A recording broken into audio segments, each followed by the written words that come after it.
दोस्तों आप लोगों ने बहुत सारी क्राइम सीरीज़ सुनी होंगी, बहुत सारी क्राइम स्टोरीज सुनी होंगी। और दोस्तों आज की जो क्राइम स्टोरी मैं आप लोग को सुनाऊंगा ये अपने आप में इतनी ज़्यादा दर्द भरी और इतनी ज़्यादा हैरत अंगेज़ कहानी है कि इस कहानी को सुनने के बाद में कहीं ना कहीं आप लोग ये सोचने पे मजबूर हो जाएंगे कि कोई व्यक्ति आखिर इतना क्रूर कैसे हो सकता है। और दोस्तों आज की घटना मैं आप लोग को सुनाऊं उससे पहले आप सभी लोगों को एक अनाउंसमेंट में कहना चाहूँ इसको, या फिर कुछ और। जो लोग कमेंट्स करते हैं और बोलते हैं कि सर हमारा कमेंट्स रह गया, आपने नाम नहीं लिया, तो मैं आप लोगों से ये कहना चाहूँगा कि आप लोग भले ही मेरा कोई पुराना वीडियो देख रहे हो या फिर कुछ और, आप लोग अगर किसी का बर्थडे विश किसी को डेडिकेट करना चाहते हैं, किसी की शादी की सालगिरह की उसको मुबारकबाद देना चाहते हैं, तो आप लोग मेरा रिसेंटली जो अपलोड वीडियो हुआ है नया वाला उस पर आके कमेंट्स करें। और आपका जो कमेंट्स होगा उसको डेफिनेटली मैं अपने व्यूवर्स के साथ में शेयर करूंगा। तो आज के दिन कहानी पे आप लोग को लेके चलूँ, परत दर परत, पॉइंट टू पॉइंट मैं आप लोग को बताऊं, तो आप लोग बस इस वीडियो में अंत तक बने रहें। मैं हूं आप सभी का अपना शावेज मलिक और हाजिर हूं दोस्तों आप लोग के सामने एक और क्राइम की कहानी को लेके, एक और क्राइम की घटना को लेके। और दोस्तों जिन लोगों ने भी कल के दिन कमेंट्स किए थे उन सब के कमेंट्स मैं वीडियो के अंत में अपने व्यूवर्स के साथ में शेयर करूंगा। और आप लोगों को भी अगर किसी को कमेंट्स करना है, किसी का बर्थडे विश करना है, किसी की सालगिरह की बधाई देनी है या फिर किसी को डेडिकेट करना चाहते हैं, तो आज के इस वीडियो पे हमारे आप लोग कमेंट्स कर दीजिए और आपके जो भी कमेंट्स होंगे वो मैं अपने व्यूअर्स के साथ में कल के दिन शेयर करूंगा। तो चलते हैं दोस्तों, सीधा कहानी का रुख करते हैं। और दोस्तों आज की जो घटना मैं आप लोगों को सुनाने जा रहा हूँ ये घटना है हरियाणा प्रदेश की। और दोस्तों हरियाणा प्रदेश का एक ज़िला पड़ता है पलवल, और दोस्तों पलवल में ही एक गाँव पड़ता है घोरी चांद। दरअसल एक लड़की जो बचपन से ही अपनी नानी के यहाँ फरीदाबाद के भोपानी में रहकर पढ़ाई कर रही थी। दोस्तों मैं बात कर रहा हूँ 30 दिसंबर 2021 की। दोस्तों अचानक से ये लड़की अपनी नानी से कहती है कि वो अपनी मौसी के घर जा रही है और बहुत जल्द लौट आएगी। उसकी नानी कहती है कि ठीक है। दरअसल इसकी जो मौसी है उसका घर इसकी नानी के घर से 500 या 600 मीटर की दूरी पे है। और इस लड़की को कभी अगर इसका मन नहीं लगता, कभी इसका दिल नहीं लगता, तो ये अपनी नानी के घर से मौसी के घर चली जाती, उसके बाद वापस से नानी के घर लौट आती। तो नानी इसको जाने की इजाज़त दे देती है। अब ये जो लड़की है वहाँ से चली जाती है, लेकिन उसके बाद में काफ़ी ज़्यादा समय गुजर जाता है, ये लड़की वापस नहीं लौटती है। अब दोस्तों जब लड़की वापस नहीं लौटती है तो इसकी जो नानी है उनको चिंता सताने लगती है। स्वाभाविक है दोस्तों, अगर कोई लड़की जो कि उम्र जिसकी 21 साल है, उसका नाम रिया, और जो कि BA 3rd ईयर की छात्रा है, अगर ऐसी लड़की जो कि 21 साल के आसपास है और वो घर वापस ना आए तो कहीं ना कहीं परिवार वालों का या फिर जहाँ भी वो लड़की रहती है अपने रिश्तेदारों में कहीं भी, तो परेशान होना स्वाभाविक है। और इसी तरीके से नानी भी परेशान होने लगती है। अब दोस्तों रिया के ना आने से नानी परेशान थी, इसलिए नानी जो है वो मौसी के घर पहुंचवाती है। मौसी से पता करती है तो मौसी कहती है कि दरअसल वो यहाँ आई नहीं। उसके बाद में जो बात थी धीरे धीरे मौसी तक पहुँचती है, पहले नानी तक थी अब मौसी तक पहुँच जाती है।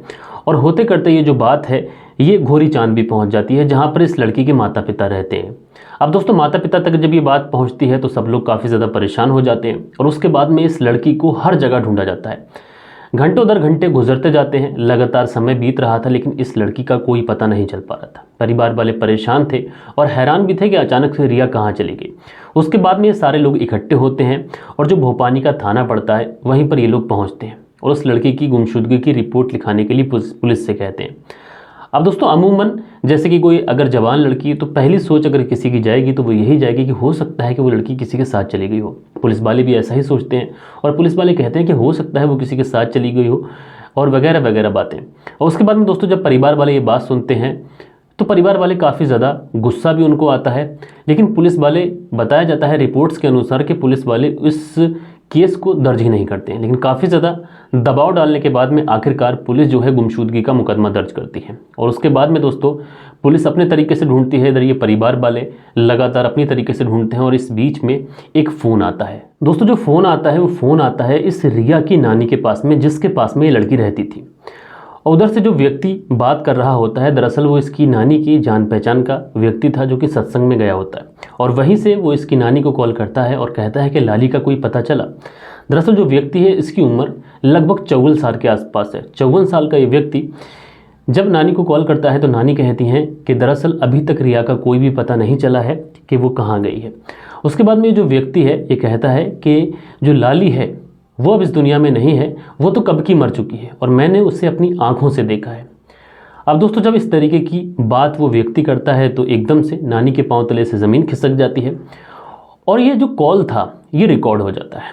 अब दोस्तों परिवार वाले परेशान थे, उस रिकॉर्डिंग को भी बार बार सुनते हैं कि जो व्यक्ति बोल रहा है क्या यही है, या मैंने सुन लिया ऐसा। उसके बाद में दोस्तों ये जो परिवार वाले होते हैं ये उस फ़ोन को लेकर भोपानी के थाने में पहुंचते हैं और वहाँ पर पुलिस से कहते हैं कि साहब एक बार इस फ़ोन को देख लो, इसमें एक कॉल रिकॉर्डिंग है और इस कॉल रिकॉर्डिंग में एक व्यक्ति है जिसकी उम्र 54 साल के आसपास है, वो बोल रहा है कि तुम्हारी जो रिया है वो अब इस दुनिया में नहीं रही, वो मर चुकी है और उसे मैंने अपनी आंखों से देखा है।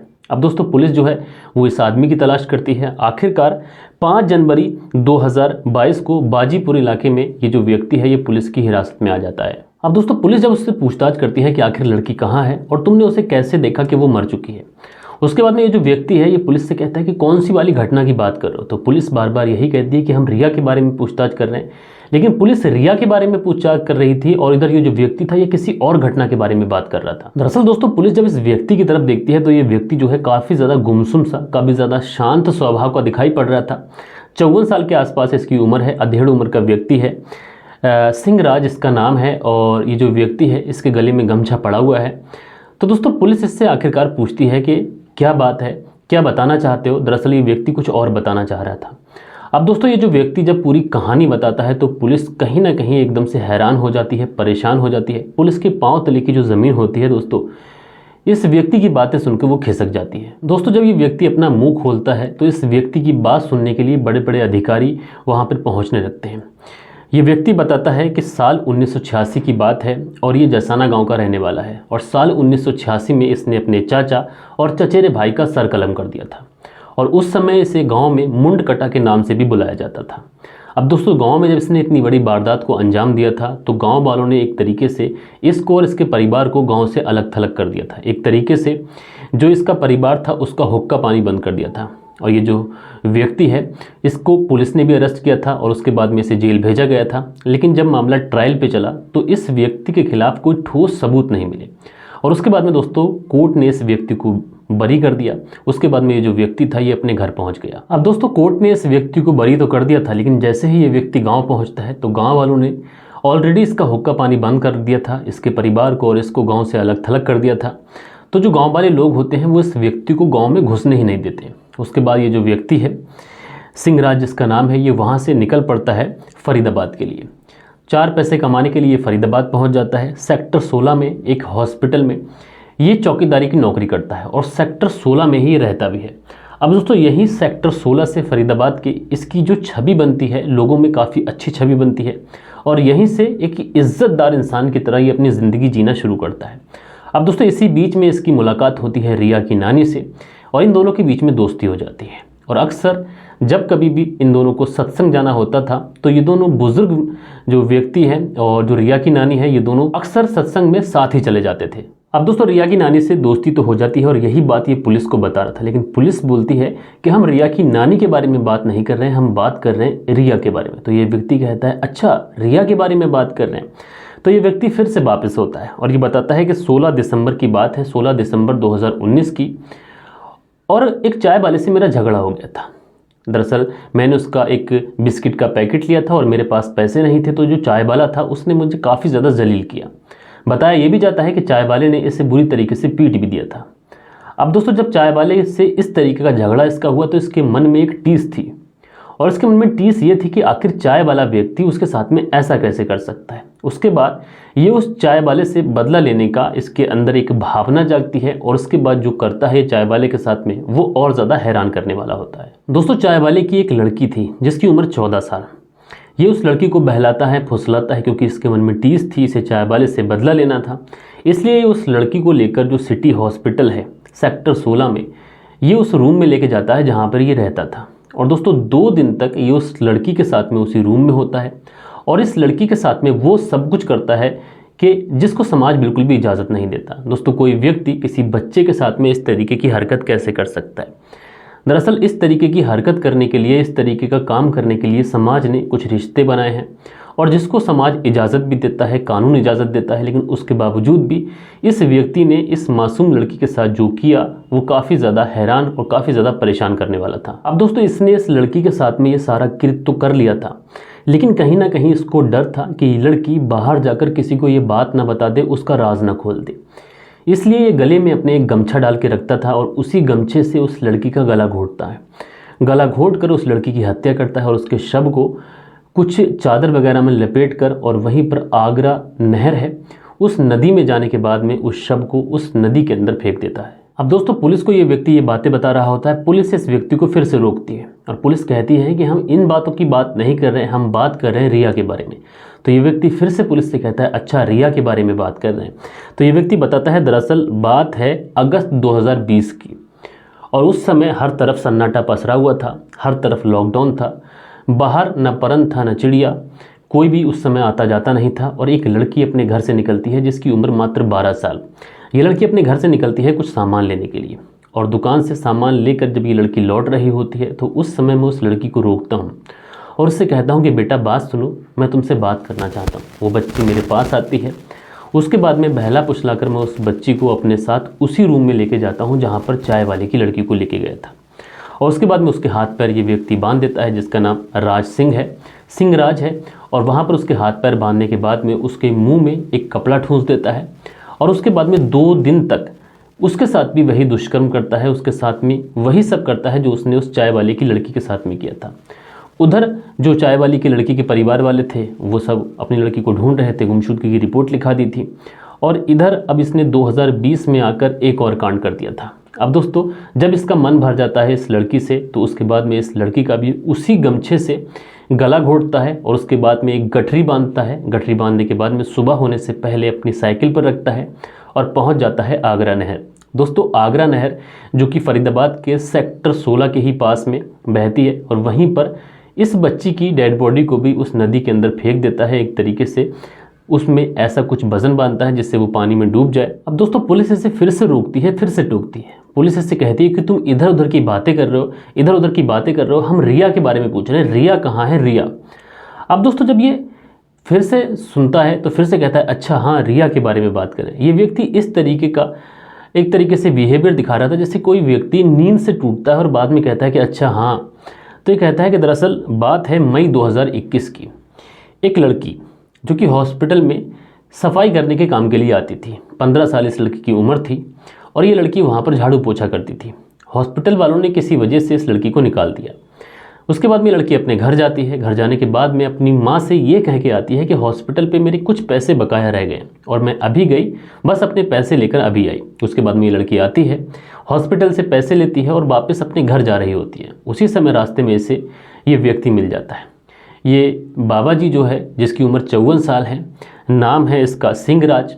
ये उस लड़की को रोकता है, उससे कहता है कि बेटा बात सुनो, कहाँ जा रही हो। तो वो बच्ची जो है मासूम सी जो सफाई का काम करती थी, 15 साल मात्र उम्र है, वो इससे कहती है कि बाबा जी मेरे कुछ पैसे थे हॉस्पिटल पे, मेरी नौकरी अब यहाँ रही नहीं तो मैंने वो पैसे लिए और बस अपने घर जा रही हूँ। तो जो सिंहराज है अधेड़ उम्र का व्यक्ति, जिसे देखने के बाद में कोई लड़की सोचेगी नहीं कि ये व्यक्ति इतना ज़्यादा निर्दयी, इतना ज़्यादा हैवान हो सकता है। तो ये व्यक्ति जो है उस लड़की से कहता है कि दरअसल उसे एक छोटा सा काम है और उसका काम कर दो। बहला फुसलाकर काम के बहाने आखिरकार इस लड़की को भी उसी कमरे में लेके पहुंच जाता है जहां पर ये चाय वाले की लड़की को लेके गया था, उस 12 साल की लड़की को लेके गया था। और उसके बाद में इस लड़की के साथ में भी वही सब करता है जो पहले 2 लड़कियों के साथ में ये कर चुका था। अब दोस्तों जब इस लड़की से भी इसका मन भर जाता है, उसकी उसी गमछे से उसकी हत्या करता है, उसकी डेड बॉडी को एक गठरी में बांधता है और सुबह होने से पहले जो आगरा नहर बहती है वहीं पर इसे फेंक देता है। अब दोस्तों इन 3 सालों में 3 लड़कियां गायब हो चुकी थी, 19, 20, 2021। 3 लड़कियां गायब हो चुकी थी और इनके परिवार वालों की तरफ से पुलिस में रिपोर्ट भी दर्ज कराई जाती है, मुकदमा भी किया जाता है, लेकिन पुलिस को इनकी डेड बॉडी बरामद ही नहीं होती है। दरअसल ये जो डेड बॉडी थी ये नहर में कहीं दूर बह चुकी थी, इसलिए पुलिस इस मामले में कोई ठोस कार्रवाई नहीं कर पाई थी। अब दोस्तों ये व्यक्ति जब पुलिस को इस तरीके की बातें बताता है तो पुलिस भी कहीं ना कहीं हैरान होती है और उन सभी पुलिस थानों में कॉल की जाती है जहां की ये 3 लड़कियां थीं और पता किया जाता है कि इस तरीके का कोई केस है। तो उधर से जवाब आता है कि हाँ गुमशुदगी तो दर्ज है, लेकिन इस तरीके का हुआ था इस बारे में उन्हें कोई नॉलेज नहीं है। अब दोस्तों पुलिस जो कि पूछ रही थी रिया के बारे में और ये जो व्यक्ति है ये पहले अपने चाचा, फिर उसके अपने चचेरे भाई यानी चाचा के लड़के और उसके बाद में 3 लड़कियां, यानी कि टोटल 5 कत्ल की ये व्यक्ति कहानी सुना चुका है। और रिया के बारे में पुलिस पूछताछ कर रही है, अभी रिया का नंबर आया ही नहीं है।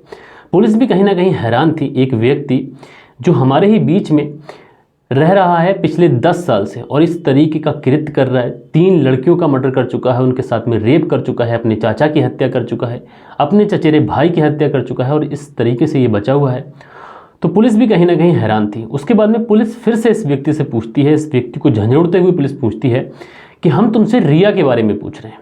अब दोस्तों, जब रिया का नाम फिर से पुलिस लेती है तो ये जो व्यक्ति है आखिरकार रिया के बारे में बताता है। और रिया के बारे में जब ये अपना मुंह खोलता है तो दोस्तों वाकई ये हैरान करने वाला होता है। ये जो व्यक्ति है जिसका नाम सिंहराज है, इसकी दोस्ती रिया की नानी से पिछले 2 सालों से थी और ये दोनों एक दूसरे के साथ में अक्सर बैठते थे, बातें करते थे, सत्संग एक साथ जाते थे और अक्सर ये रिया की नानी के घर आता था। अब दोस्तों, रिया जो थी उसके भी रिलेशन इस बुज़ुर्ग व्यक्ति से ऐसे हो जाते हैं जैसे किसी बुज़ुर्ग के किसी बच्चे से होते हैं। जब भी ये व्यक्ति आता था तो रिया जो है इसे चाय पानी को पूछती थी, कभी कभी इसे खाना भी खिलाती थी। इसलिए रिया इस बुज़ुर्ग व्यक्ति की काफ़ी ज़्यादा रिस्पेक्ट करती थी। वो समझती थी कि एक बुज़ुर्ग आदमी है जिसको वो बाबा कह के बुलाती थी।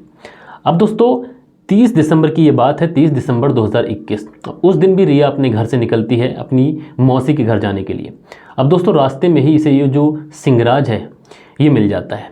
ये इससे कहता है कि बेटी रिया, तुम कहाँ जा रही हो? तो रिया बताती है कि दरअसल वो अपने मौसी के घर जा रही है। तो ये जो व्यक्ति है ये उससे कहता है कि रिया, मुझे तुमसे ज़रूरी काम है, दरअसल तुम मेरे रूम पे चलो, मुझे तुमसे कुछ काम करवाना है। तो रिया कहती है कि कोई बात नहीं बाबा, मैं तुम्हारे साथ चलती हूँ, जो भी काम है उसको कर दूँगी, उसके बाद मैं मौसी के घर चली जाऊँगी। ये जो व्यक्ति है ये रिया को लेकर अपने कमरे में पहुँच जाता है और उसके बाद में इस मासूम बच्ची के भी हाथ पाँव बांध देता है। इसके हाथ पाँव बांधने के बाद में इसके मुंह में कपड़ा ठूंसने के बाद में लगातार इसके साथ में भी इसी तरीके का दुष्कर्म करता है। और जब इसका मन भर जाता है तो उसी गमछे से रिया की भी गला घोंटकर हत्या कर देता है। उसके बाद को उसके शव को एक बोरी में रखता है और बोरी में रखने के बाद में पहुंच जाता है उसी नहर पर।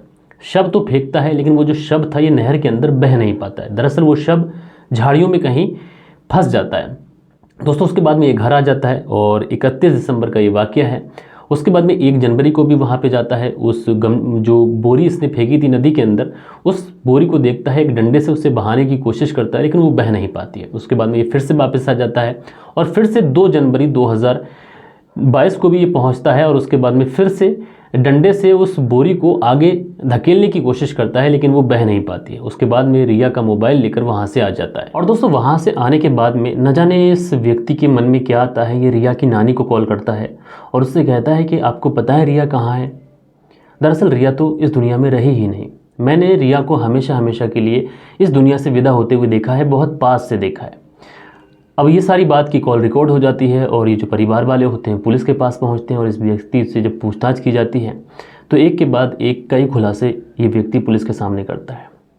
दोस्तों, वाकई में इस व्यक्ति ने रिया के साथ में वो किया जो इसे नहीं करना चाहिए था। पुलिस ने उस डेड बॉडी को बरामद किया, उसके बाद में उसे पोस्टमार्टम के लिए भेजा और पोस्टमार्टम की रिपोर्ट में वो चीज़ें सामने आई जो कि नहीं आनी चाहिए थी। रिया जो इस व्यक्ति को अपने नाना की तरह समझती थी, इसको बाबा कह के बुलाती थी, इसने रिया के साथ में कुछ इस तरीके का दुष्कर्म किया जिसे शायद ही समाज या कानून माफ़ कर पाएगा। बहरहाल दोस्तों, पुलिस ने गंभीर धाराओं में मुकदमा दर्ज कर इस व्यक्ति को जेल भेजा है।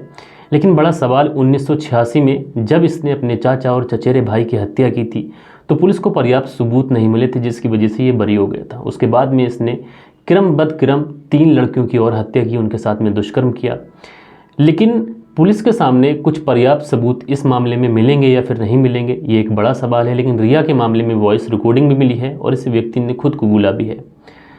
बहरहाल दोस्तों, इस व्यक्ति ने रिया के माता पिता का जो सपना था वो पूरी तरीके से तोड़ दिया क्योंकि उन्होंने अपनी बच्ची को पढ़ने के लिए नानी के यहाँ भेजा था और इस व्यक्ति ने कुछ ऐसा किया कि उनके सारे सपने धरे के धरे रह गए। बहरहाल दोस्तों, आप लोग क्या कहना चाहते हैं इस कहानी के बारे में, इस क्राइम के बारे में, इस व्यक्ति के बारे में? आप लोग कमेंट्स बॉक्स में ज़रूर बताइएगा। और दोस्तों, जिन लोगों ने भी कल के दिन कमेंट्स किए थे, अब वक्त होता है उन लोगों के कमेंट्स पढ़ने का। दोस्तों, कल के दिन हमारी वीडियो में जो भी कमेंट्स आए हैं सारे के सारे कमेंट्स कुछ इस तरीके से हैं।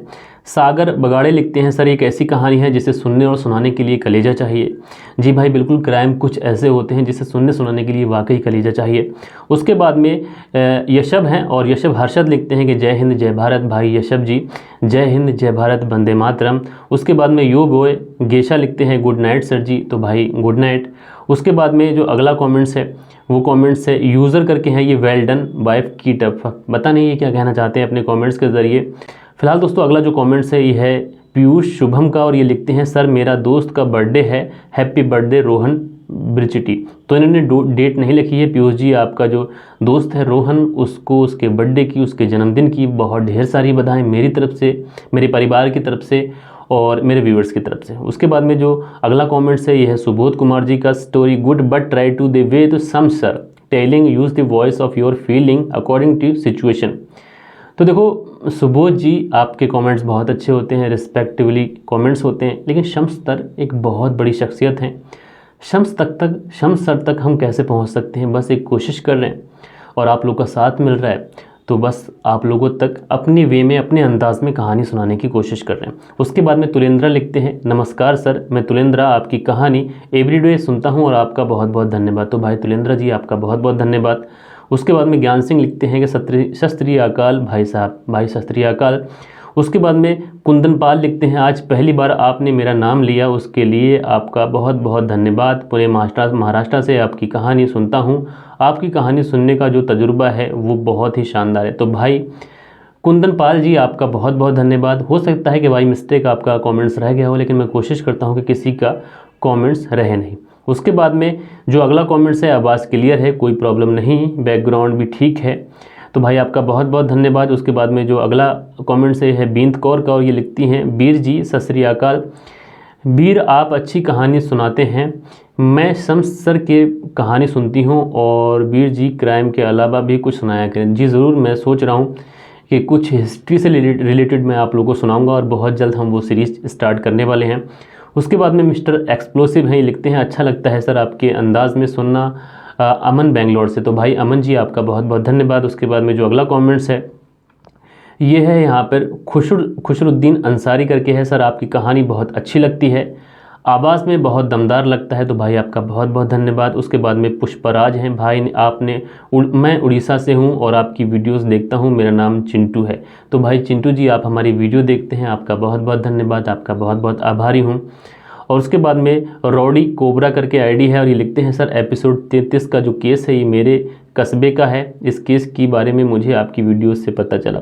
उसके बाद में जो अगला कमेंट्स है, यह है उन्निकृष्ण करके है, और आमिर रामखिलान से नहीं बल्कि अविनाश रामखिलान से जाकर के बताता है। जी भाई, ये मुझसे मिस्टेक से हो गया था और मैंने सोचा एक कमेंट्स पिन कर दूं, लेकिन फिर मैंने सोचा कि कोई ना कोई कमेंट्स में मुझे बताएगा।